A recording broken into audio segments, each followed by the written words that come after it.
Hi, science classes. I'm down here in the corner. I know this is a little bit different than what we usually do, but just kind of thought that I would touch in and do our intro this way, a screencastify. What we're looking at, we're going to be going to this PhET interactive simulation, the Bending Light Lab right here. We are going to be using our lab roles. Before we go on to that, you actually just got a light pop quiz that came up on Google Classroom. It's going to be right over here. You can see it's still grayed out on my screen. It's live for you. Click on that. I'm going to pause. You can go ahead and work on that part right there.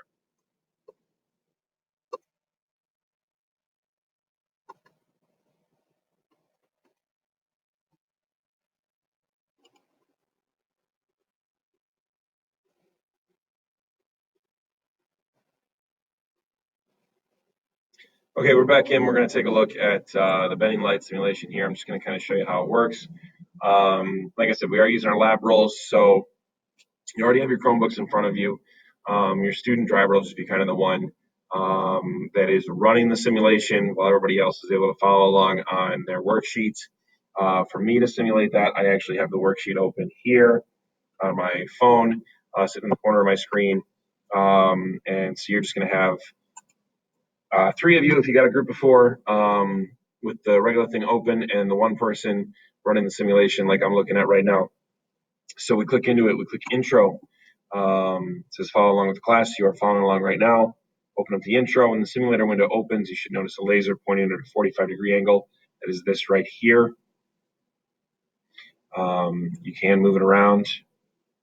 We don't want to. We want it to be at that 45-degree angle, so I'm going to leave it where it was. Looking down towards the right, look to the right of the window. Notice that the two information boxes are explaining the mediums that are shown on the screen. What are the two mediums currently? So those are listed here. Click the red button. All right, so then the laser comes on. Bottom left, you're going to notice that you have these tools, a protractor and the little magnifying glass. So, and I'm paraphrasing, I'm not reading through every direction for you. The protractor will allow you to measure the angle. So you can line it up right there. So I'm pretty close to that 45. And then this will allow you to measure the intensity if you line it up where the thing actually goes through it. 100% intensity, 4.78% intensity, 95.2% intensity. You want to put your tools away, drag them back to the box, and they will put away for you. So that's what's going on with that. That is how that part works. So that's how the lens works. You will then be filling in the boxes with your group. Laser pointed at a 10-degree angle from vertical. So you'll drag your protractor in, line it up like this, line your laser up to 10 degrees.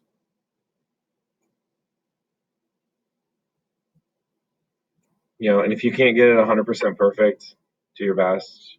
45 degrees from vertical. Then move the lens out of the way, select the protractor tool from the toolbox, place it over the vertical dotted line so the dotted line runs straight through the zero. So actually I have this off. It should be like this. Kind of misled you on that. So now the 10 degrees that I'm supposedly going to be at is here. 45 that we start at is here. Move the laser pointer so that you can change the angle. And then you're going through doing the location, checking out what it looks like. Notice you can only go flat to zero. You only have this range of motion right here. I'm going to get my protractor out of the way. So then you can also change your materials. Air, water, glass, mystery A, mystery B, custom. You can change the index of refraction. So I'm just going to go ahead and put a mystery in here. And then a mystery in here. Just kind of be silly. And then you can try to figure out what those things are. That's how that works. So again, you're going to be working on these with your lab groups. I'm going to take it off of mystery, put it back on air and water. Air and water show. So that is how that works. I'm going to go ahead and actually move me out of the way. If you ever need to reset it, you click this yellow reset button. Takes everything back to how it should be in the first place. Makes it a little bit easier if you make a mistake.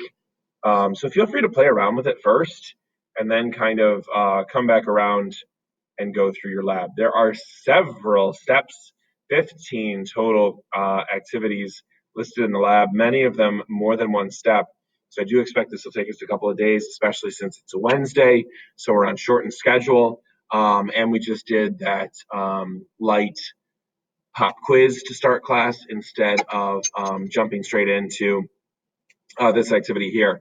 So it's definitely going to take a couple of days.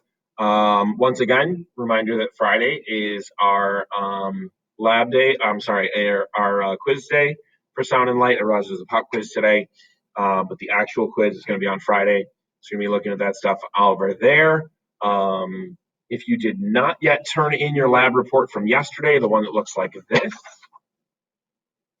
please make sure that those get turned into the turn-in bin. Some confusion yesterday. The turn-in bin is the little black bins by the window, not the crates. The crates are just for storage if you want to not lose something. The turn-in bin is the little black bins by the window. So definitely want to get that stuff in. Want to make sure we are earning the credit that we deserve. That is what I've got for today. Happy Wednesday. Enjoy playing around with the lab simulation today. I hope that it goes well for you. And that's all I got.